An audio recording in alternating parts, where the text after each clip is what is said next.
So hey guys, welcome back to channel. So guys, I hope that आप सभी लोग safe होंगे अपने अपने घर। एंड गाइस, पिछले साल 14 जून 2020 को एक बहुत ही सैड न्यूज आई थी कि हमारे बीच सुशांत सिंह राजपूत, जो एक बहुत ही बड़े एक्टर थे, वो नहीं रहे।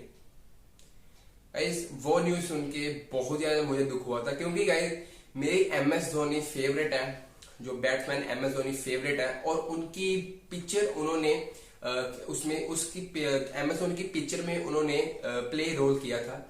तो गाइस मेरे तब से सुशांत सिंह फेवरेट हो गए थे। बट गाइस, जब ये खबर आई तो मुझे बहुत ज्यादा दुख हुआ। तो मैंने सोचा कि 14 फेब को हम उनको एक ट्रिब्यूट देने के लिए उनकी याद में उनका एक पोर्ट्रेट ड्रॉ करते हैं। तो गाइस, आज की वीडियो में मैं उनका पोर्ट्रेट ड्रॉ करने वाला हूं। और गाइस, आज की इस वीडियो में मैं ड्रॉ करने वाला हूं सुशांत सिंह राजपूत का पोर्ट्रेट एक पेन से, क्योंकि गाइस बहुत ही ज्यादा डिफरेंट कुछ करना चाहिए हमें। आप वीडियोस देख रही हो मेरी, तो आपको अच्छी भी लग रही है, तो मैंने भी कहा कि कुछ डिफरेंट करना चाहिए, कुछ चैनल कुछ डिफरेंट लाना चाहिए। तो आज की मैंने जो पेंटिंग मेरा स्केच है, वो मैं करने वाला हूँ पेन से, एक ब्लू पेन से, बॉल पेन से। तो देखते हैं कि कैसे बनती है। मैंने फर्स्ट टाइम करने वाला हूँ, मुझे कुछ नहीं पता कि कैसे बनने वाली है। But guys, I hope that आपका सपोर्ट है तो अच्छी बनेगी। तो गाइज चलिए गाइज, बहुत ही ज्यादा इंटरेस्टिंग होने वाली वीडियो आज की। वीडियो का अंत तक देखते रहना। और गाइज, आप बहुत सारे लोग हमारी वीडियोस तो देखते हैं रेगुलर, बट गाइज सब्सक्राइब नहीं करते, तो गाइज सब्सक्राइब कर देना। तो चलिए गाइज, वीडियो स्टार्ट करते हैं।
Yeah.